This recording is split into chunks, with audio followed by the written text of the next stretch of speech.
तो हमारे पास जो बीटीसी का लास्ट नाइट 26 सितंबर को जो ये जो बिग मूव आया है, ठीक है, ये जो बुल आया है, इसको मैं थोड़ा सा ब्रेक डाउन करूँगा आपके साथ। और ब्रेक डाउन करते हुए साथ में एक्सप्लेनेशन करूँगा ताकि आपको अच्छे से समझ में आ सके कि एक्चुअल में हुआ क्या है यहाँ पे। ठीक है। इसके अंदर कुछ चीज़ें फैक्टर ऐसे भी इन्वॉल्व हैं जो कि प्योर टेक्निकल एनालिसिस के ऊपर हैं, और कुछ ऐसे हैं जो कि फंडामेंटली हैं, और कुछ ऐसे हैं जो सेंटिमेंटली हैं। ठीक है। तो हम स्टेप बाय स्टेप देखते हैं कि क्या हुआ है। सबसे पहली बात तो ये है कि बीटीसी ने जो लास्ट टाइम यहाँ पे सपोर्ट लिया था 62,779 का, जो कि इसके लिए एक बुलिश रिजल्ट बना। सबसे पहली बात, ठीक है। यहाँ पे नीचे दो सपोर्ट मैंने आपको बताए हुए थे, तकरीबन मैं पिछले लाइव सेशंस और वीडियोस में बताता आ रहा हूँ। तो इन दोनों के ऊपर से पंप होना पॉसिबल था, ये मैं अपने लाइव सेशन में कवर कर चुका हूँ। तो लास्ट नाइट जो यहाँ से हमारे पास यहाँ से जो एक रिजेक्शन मिला था, उसके बाद मार्केट यहाँ पे अपने ट्रेंड को संभाल नहीं सका। मार्केट को अगर ब्रेक डाउन नहीं ऊपर नहीं जाना था तो वो यहाँ से ब्रेक डाउन लेता और अपनी जो है वो ट्रेंड को कंटिन्यू रखता, ये फिर आने वाले टाइम में कुछ ना कुछ पॉसिबिलिटी हो जाती। लेकिन जब यहाँ से ब्रेक आउट हुआ है, उसके बाद से मैं कल के जो लाइव सेशन में था, तो मैं मुझसे किसी ने पूछा कि हम क्या यहाँ पे बाय करें, यानी कि सेल करें, शॉर्ट की ट्रेड निकालें। तो मैंने कहा शॉर्ट की ट्रेड तो सिर्फ एक ही केस में पॉसिबल है कि अगर मार्केट किसी भी केस में यहाँ पे इस वाले लो को तोड़ देता है। ठीक है। अदरवाइज़ आप यहाँ पे गलती भी नहीं करना सेल को जाने की, क्योंकि बहुत ज़्यादा रिस्की है। ये जोन कल ही मैंने बनाया था 63,474 से लेकर 63,553 तक। और यहाँ पे इस जोन का बनाने का रीज़न यही था कि मैंने कहा जैसे ही ये ब्रेकआउट होगा तो मार्केट के अंदर एक्सट्रीम पंप आ सकता है, यानी कि बाय के ट्रेड लगेंगे, क्योंकि बाय के चांसेस ज़्यादा हैं। बड़े टाइम फ्रेम में भी ऐसा ही पॉसिबल था, जिसकी वजह से यहाँ पे मैंने ये डिस्कशन की थी। अब ये एक्सपेक्टेड था कि मैंने कहा रेजिस्टेंस से रिजेक्ट होगा।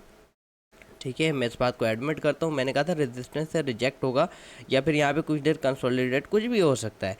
लेकिन कल जो एक्सट्रीम पंप आना शुरू हुआ है भाई साहब, इसने तो ये बड़े बड़े जो ग्रीन कैंडल आपको नज़र आ रहे हैं, एक सेकंड, ये जो ग्रीन कैंडल नज़र आ रहे हैं, इसने तो भाई इसको धो के रख दिया। जिस हिसाब से यहाँ पे ये जो गैप भी छोड़ा है और मार्केट निकलता गया भाई, मतलब वो कहते हैं ना कि जिसने दरवाज़ा खोला भागता गया, तो पीछे से आवाज़ भी नहीं सुनी।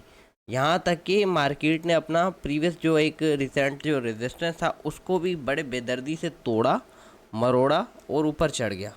अब उसी रेजिस्टेंस को मार्केट सपोर्ट बना के चल रहा है। ठीक है, उसका एक सपोर्ट जोन बन गया। ये देखो एग्जैक्ट पूरी विक कवर की है मैंने यहाँ पे।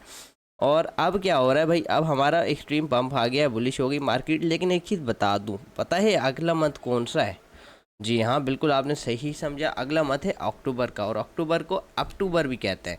ऐसा क्यों कहते हैं? क्योंकि भाईजान उसमें क्या होता है कि मार्केट 2023 में कैसा पंप किया था, आप उसको देख लेना, हिस्ट्री में मंथली चार्ट खोलो और देख लेना उसके अंदर कि किस तरीके से अप टू 2023 में पंप हुआ है। आज फिर वही चीज़ रिपीट होने वाली है। तो क्या लगता है भाई साहब, क्या ये 4 आवर की जो ट्रेड है, क्या यहाँ पे जो एक्सट्रीम पंप है वो आ सकता है यहाँ तक?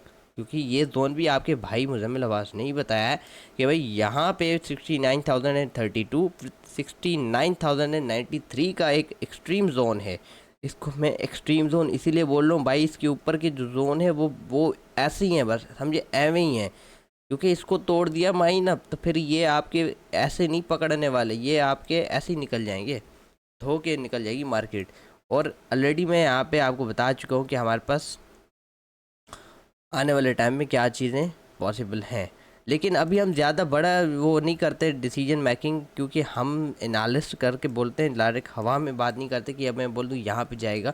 कोई इतना वो क्या बोलते हो हलवा नहीं है कि ऐसे यहाँ पे इतनी बड़ी कैंडल बन जाएगी, क्योंकि ये पैसा है बेसिकली। ठीक है, यहाँ से पैसा चल रहा है। ये जो इतना भी कैंडल आपको नज़र आ रहा है ना, ग्रीन और रेड, ये सारा पैसा है बेसिकली। तो पैसा आता है, पैसा जाता है। ठीक है, तो जिसने ख़रीदा है वो प्रॉफिट बुकिंग भी तो करेगा, और जिसने नहीं ख़रीदा वो वेट करेगा, अच्छे लेवल पे आके नीचे गिरेगा तो बाय करेगा। तो ये सारी मार्केट जो है ना, अब एक दूसरे की साइकोलॉजी पे चलती है, एक दूसरे के ऊपर समझिए डिपेंड करती है। ठीक है, बायर सेलर पे और सेलर बायर पे। तो ये अपडेट आई होप आपको अच्छी लगी होगी, और इस तरह की और भी लाइव सेशंस और वीडियोज़ देखने के लिए मेरे चैनल को सब्सक्राइब कर दें।